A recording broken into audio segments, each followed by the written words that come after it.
What's going on, you guys? We are back with another one. Today's warm-up is going to start with a movement called a Kang squat. It's a little bit different, but it combines some movements that we use fairly regularly, so all in all, it shouldn't be too foreign. We're going to go to a squat stance to start this thing, all right? I'm going to go hands behind my head, and I'm just going to squeeze my belly and bend my knees. Then from here, I'm going to do a good morning. So I'm just trying to keep my back flat as I hinge forward till I feel tension in the back of my legs, and then I'm going to squat. So then I squat down, and then I come back to the bottom of that good morning. Right there, tension in the back of my legs, and then stand back up. So a little bit faster, fold forward, squat, come up from my squat, and then stand up. Hinge, squat, squat, hinge. Nice and slow on those. We're gonna do 5 of them, and then we're doing 10 alternating lunges. Step out, tap that back knee, stand back up. Remember when we tap our back knee, we want our front shin to be vertical on our lunges. And then last, we're gonna do some hollow flutter kicks. So I lay on my back, I put my arms alongside my, what is this? My hands alongside my hips. I pick my shoulder blades up, I point my toes, and I'm just going back and forth. Know that the movement is coming from my hips, not from my knees, okay? I'm trying to move my whole leg, not just the bottom half of it. That is gonna take up the movements of our warm-up. The equipment version of today's workout. So we're gonna do the format first. We're gonna do the rounds are gonna be 4 minutes, and we're gonna do 6 of them, okay? The way that this works is that for each of the 4-minute rounds, you have a specific number of tasks that you have to get through as quickly as possible. So if what we're going to go through takes you 2 minutes, then you have 2 minutes to rest before the next round starts. If it takes you 3 minutes, then you have 1 minute to rest before the round starts. So there's incentive to get this done quickly. At the same time, you don't want to just go all out every single round, but you do want to move kind of quick. So the equipment version of this is going to be 6 4-minute rounds of 8 strict burpees, 10 alternating dumbbell snatch plus overhead squats. I'll go through all this stuff. And then on the even rounds, you're gonna do 12 V-ups to finish the round. And then on the odd rounds, you're gonna do 12 front rack lunges to finish the round, okay? So for round 1, I'll do 8 strict burpees, 10 alternating dumbbell snatch plus overhead squats, and there's a lot. And then I will get into the front rack lunges, okay? So I'll have my dumbbells.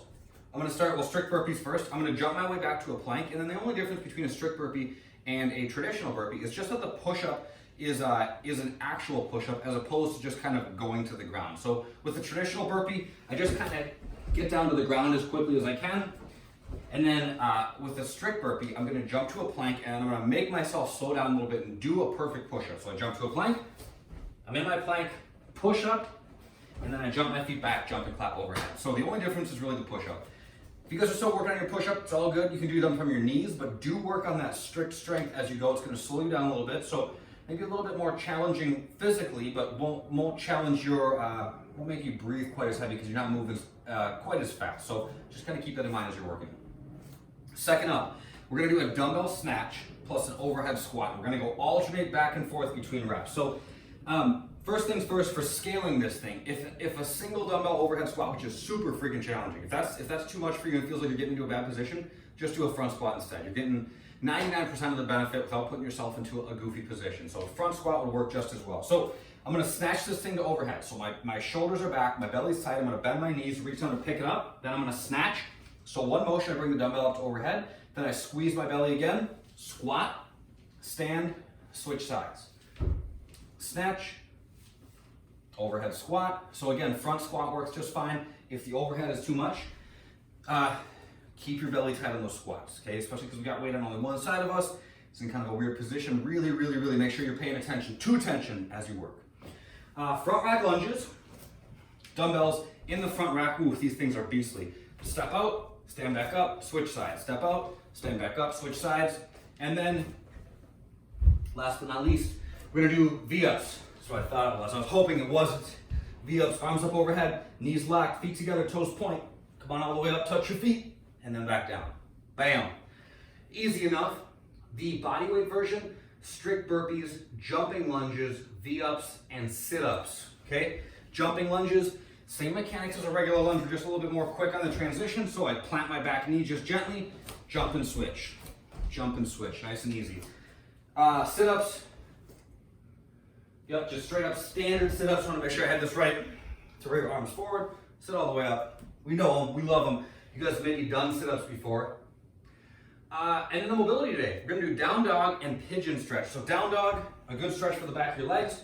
but it's also a good opportunity just to open up your shoulders. So if your shoulders are notoriously tight, maybe focus on that a little bit more. If you know that your hamstrings are constantly kind of problematic and overly tight, focus on that a little bit more. So you can either think about it as more of this, or you can focus on more getting a stretch in the back of your legs. But I always like to kind of focus on one point that I'm putting specific tension into to kind of focus on. You'll be nice and warmed up by the time you get to this. So find what feels best for you and spend a little bit extra time working on that. Down dog is very straightforward. Hands at shoulder width, feet at hip width. I'm just pushing back, okay? Bend and straighten your legs, alternating back and forth, pretty straightforward. We're also gonna do the pigeon stretch. So for this, I'm kicking one leg forward and I'm trying to get my shin kind of perpendicular to my body, okay? Or perpendicular to the front of the mat or whatever.